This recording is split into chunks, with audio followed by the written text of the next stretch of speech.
इस वक्त secretary relief Khyber Pakhtunkhwa जनाब अब्दुल बासित साहब भी हमारे साथ मौजूद हैं। बहुत शुक्रिया आपके वक्त का। ये बताइएगा, खैबर पख्तूनख्वा में पिछले 2 दिनों में जो बारिशों का सिलसिला रहा वहाँ पर कितनी तबाही हुई और रिलीफ इकदाम तो वहाँ पर क्या है? पहले तो ज़रा हम तबाही के हवाले से बात करें, नुकसान कितना हुआ है वहाँ पर? बहुत शुक्रिया जी। पिछले एक दिन में यानी पिछले 24 घंटों में जो ऐसे जितनी ज्यादा बारिशें नहीं हुई, जितने ज्यादा ये विंड स्टॉर्म और ये थंडर स्टॉर्म आया है, और ये कम्प्लीटली अनप्रेसिडेंटेड है साउथ केपी का हमारा जो इलाका है उसके लिए। उससे पहले इस इंटेंसिटी के यहाँ पर इस तरह के विंड स्टॉर्म्स या वेदर फिनोमिनन इससे पहले यहाँ पर ये इन्होंने अपने आप को मैनिफेस्ट नहीं किया था। इसके नतीजे में जो हलाकतें हुई हैं उसमें 15 अफराद जब हक हुए हैं बनू में, और 5 अफराद हुए हैं लकी मरवत में, और इस तरह 5 अफराद करक में और 3 अफराद डेरा इस्माइल खान में। ये कुल मिला के 27 लोग जो हैं इनकी हलाकतें हुई हैं, और साथ साथ इसके जो है तो बहुत ज्यादा लोग जख्मी भी हैं, तकरीबन 150 के करीब। तो इसके लिए इमीडिएटली गवर्नमेंट ने जो रिलीफ मेजर्स लिए हैं, एक तो हमने जो बनू डिस्ट्रिक्ट है हमारा, उसके रिलीफ हेड में उनको 40 मिलियन जो है उनको रिलीज कर दिए हैं कल। और इसके साथ साथ हमारे चीफ सेक्रेटरी साहब आज पूरा दिन जो थे वो बनू में और लकी मरवत में वो खुद मौजूद थे, उनके साथ साथ गवर्नमेंट के लोग भी थे, और उन्होंने वहां जाकर एक स्पेशल पीएम पैकेज का भी ऐलान वहां किया है, जिसके तहत जितने भी शुहदा हैं हर एक शहीद के लिए 10 लाख रुपए, और जो सीरियसली इंजर्ड हैं उनके लिए हम 2 लाख रुपए, और जो माइनर इंजरी हैं उनको हम जो है तो 50,000 रुपए जो हैं ये हम दे रहे हैं। तो ये पैकेज का ऐलान हुआ है और ये इंशाल्लाह डिस्बर्स किया जाएगा आने वाले दिनों में। और रिलीफ मेजर्स में पाक फौज वो भी इस वक्त हिस्सा ले रही है? बिल्कुल, वो तो जो इमीडिएट रिलीफ का जो फेज था उसके अंदर पाक फौज के जवान और हमारे रेस्क्यू के जो लोग थे, साथ में सिविल डिफेंस के लोग, डिस्ट्रिक्ट एडमिनिस्ट्रेशन, एक जॉइंट एफर्ट थी।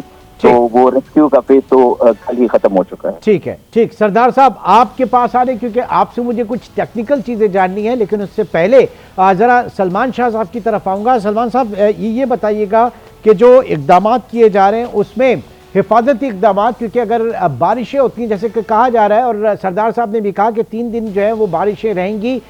कराची तो बहुत हमेशा अब्र रहमत जो है वो जहमत बन जाती है। डिफेंस फेज 6 वगैरह उठा के देखें, पूरा खुदा हुआ है वहां पर।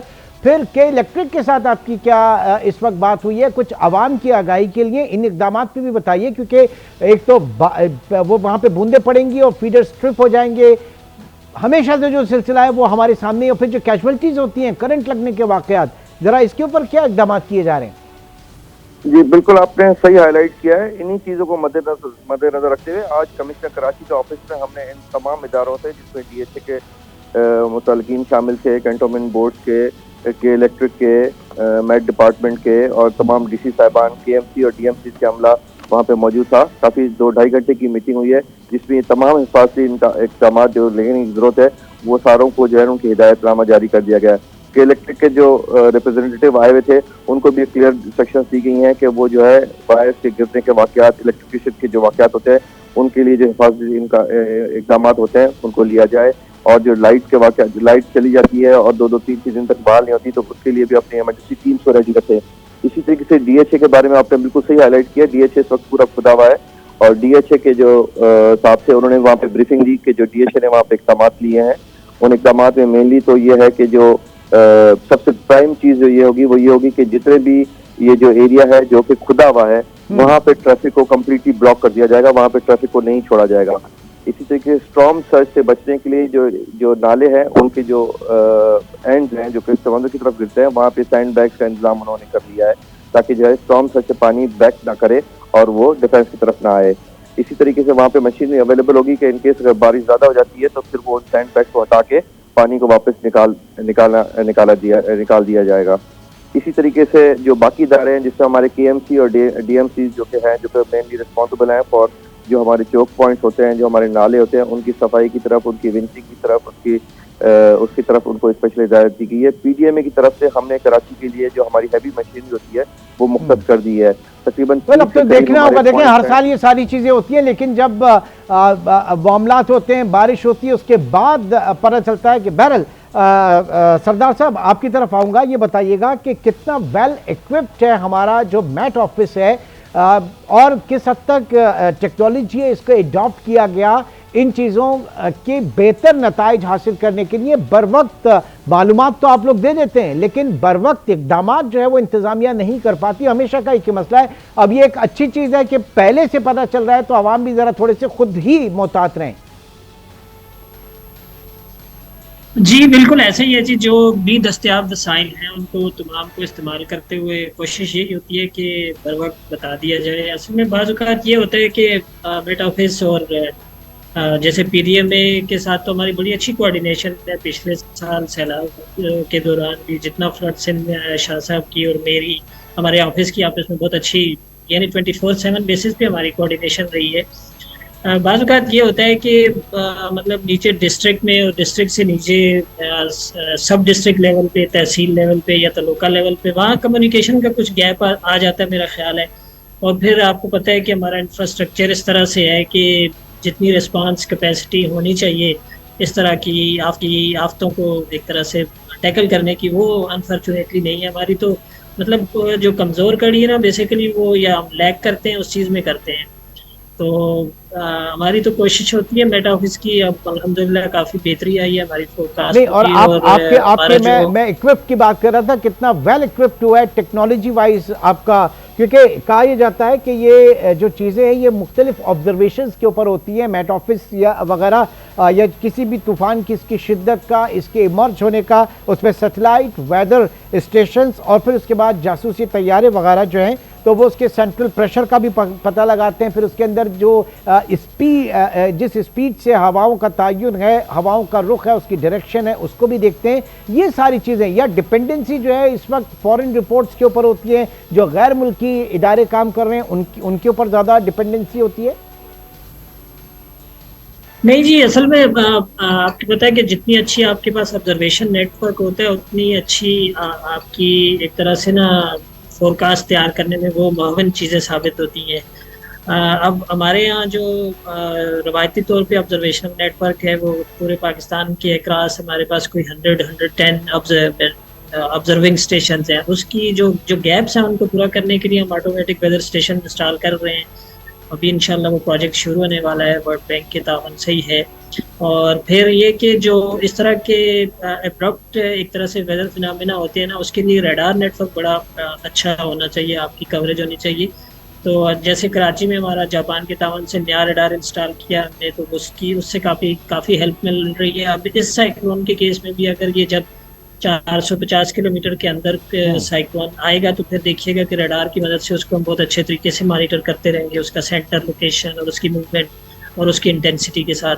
तो जो गैप्स हैं वो इस तरीके से फिल करने की कोशिश की जा रही है। फिर आज आपको पता है कि कंप्यूटेशनल साइड पे आर्टिफिशियल इंटेलिजेंस और मशीन लर्निंग ये टूल्स इस्तेमाल करने की भी हम आइंदा उसमें हैं प्लानिंग में, तो इंशाल्लाह और इसमें बेहतरी आएगी। ठीक, अब्दुल बासित साहब, आप ये फरमाइएगा कि इस वक्त हम तो सिंध और कराची और पंजाब इन शहरों की बात कर रहे हैं, लेकिन केपी ज़ाहिर है कि बहुत पसमानदा है इस हवाले से। आप केपी की बात करें, वहाँ पे जो प्रोविंशियल डिज़ास्टर मैनेजमेंट अथॉरिटीज़ हैं उनको कितना वेल इक्विप्ड, उनके बजट के लिहाज से और उनकी और डिपार्टमेंट के साथ उनकी जो एक सिंक्रोनाइजेशन है, उनकी जो कोऑर्डिनेशन है, वो कहाँ पर खड़ी है इस वक्त? जी, provincial disaster management authority KP की जो है उसकी कोऑर्डिनेशन है तमाम डिस्ट्रिक्ट एडमिनिस्ट्रेशन के साथ और इसके अलावा हमारे जितने भी और एडमिनिस्ट्रेटिव डिपार्टमेंट्स हैं उसके साथ। लेकिन ये जो अभी कल का जो इंसिडेंट हुआ है ये थंडरस्टॉर्म्स का, ये एक ऐसी चीज है जो कि कम्प्लीटली टोटली अनप्रेसिडेंटेड है। तो इसका ज्यादातर ताल्लुक जो है वो इसके फोरकास्ट से है, क्योंकि अगर फोरकास्ट हम पिछले 3-4 दिनों की देखें तो एज सच उसमें ऐसी कोई एनॉमलस बात नहीं थी जिसके ऊपर किसी सीरियस एडवाइजरी को बेस किया जा सकता था। तो दिस वाज टोटली अनएक्सपेक्टेड।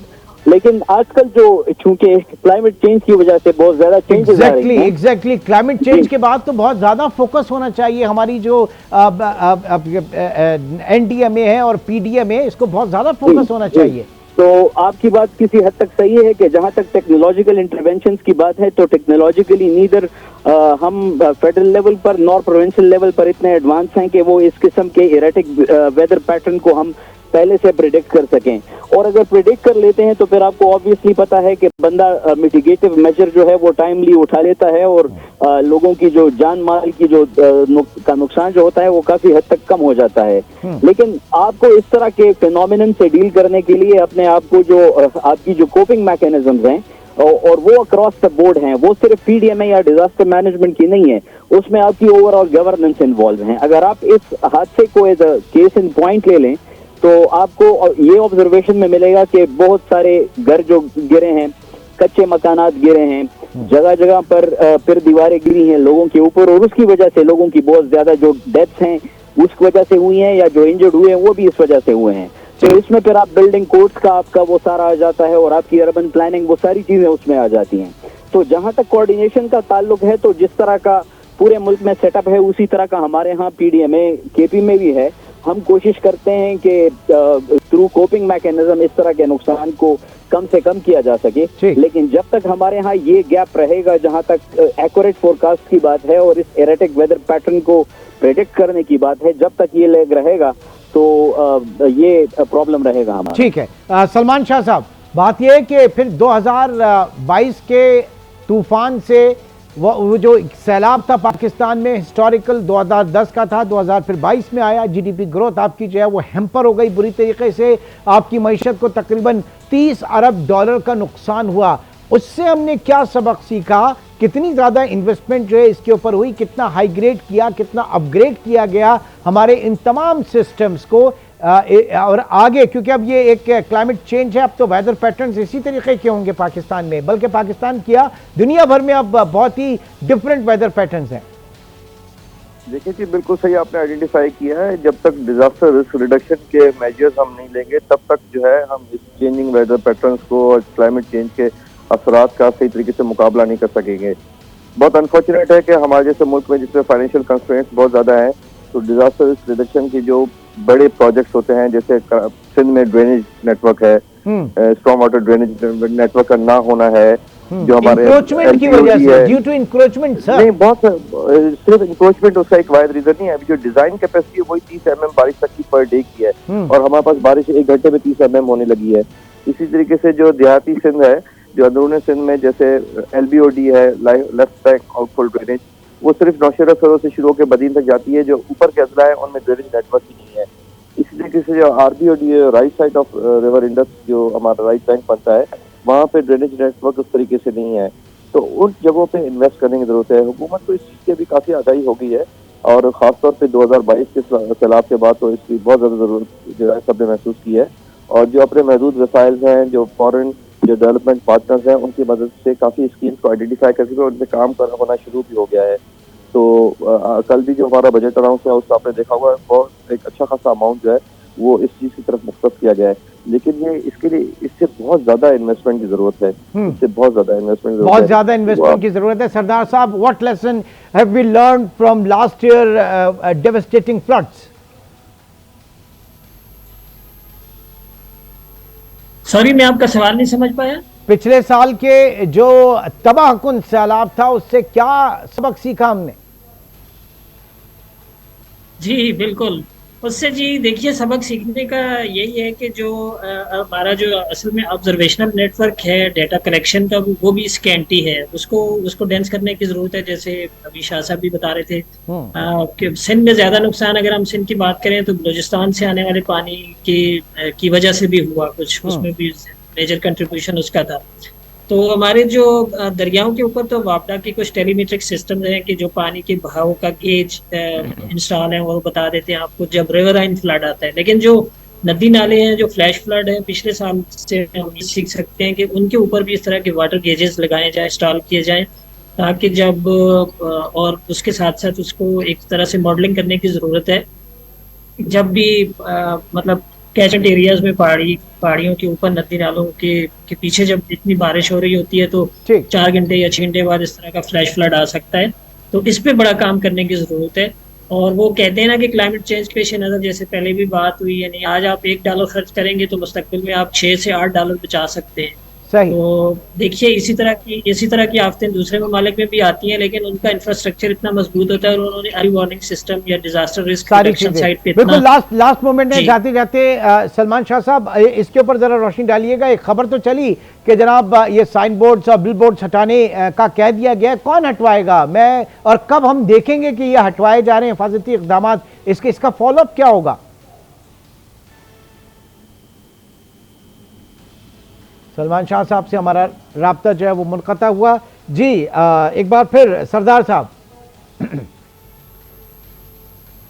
जी जी हम बात कर रहे थे इसमें बहुत ज़्यादा इन्वेस्टमेंट के हवाले से। अब जाहिर है कि ये अभी भी सारे इक़दाम हुए हैं, ये कहने को मीटिंग्स हुई हैं, लेकिन पता तभी चलेगा जब बारिशें होंगी, जब तेज़ हवाएं चलेंगी और इसके बाद जो है एक ब्लैकआउट हो जाएगा पूरे तमाम शहरों में, जहां जैसे जैसे पानी की बूंदें पड़ती जाएंगी उसके बाद जो आप समझिए कि सिस्टम्स जो हैं वो ट्रिप होते चले जाएंगे, फीडर्स ट्रिप होते चले जाएंगे। ये सारी चीज़ें हमेशा से हम देखते आए और अभी भी ऐसा ही कुछ होगा, बावजूद इसके कि सब सारी मीटिंग्स हुई हैं, सब कुछ हुआ है। होना हुआ ना क्या, ये अगले 48 और 72 घंटों में पता चल जाएगा सबको।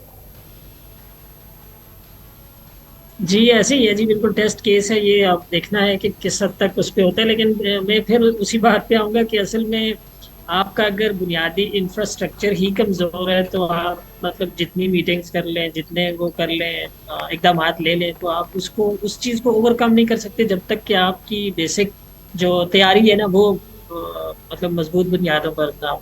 ठीक, अल्लाह ताला खैर करे सबके लिए। और जाहिर है कि ये तूफ़ान जो है ये जितनी जल्द ये टूटे, इसकी क़ुव्वत जो है वो टूटे और उसके साथ साथ कम से कम जो है वो लॉस हो और हमारे इदारे स्पेशली हमारी जो प्रोविंशियल डिज़ास्टर मैनेजमेंट अथॉरिटीज़ और NDMA national disaster management authority जो है वो अपने आप को वेल एक्विप करे और एक अच्छी कोऑर्डिनेशन के साथ चीज़ों को आगे लेकर चले। बहुत बहुत शुक्रिया। सैयद सरफराज अहमद साहब हमारे साथ मौजूद थे, चीफ मेट्रोलॉजिस्ट, मोहम्मद तसव्वुर चौधरी और उनके साथ अब्दुल बासित साहब और सैयद सलमान शाह DG PDMA सिंध। आप सबका बहुत शुक्रिया। इंशाल्लाह आपसे फिर मुलाकात होगी। Till then take care. अल्लाह हाफ़िज़।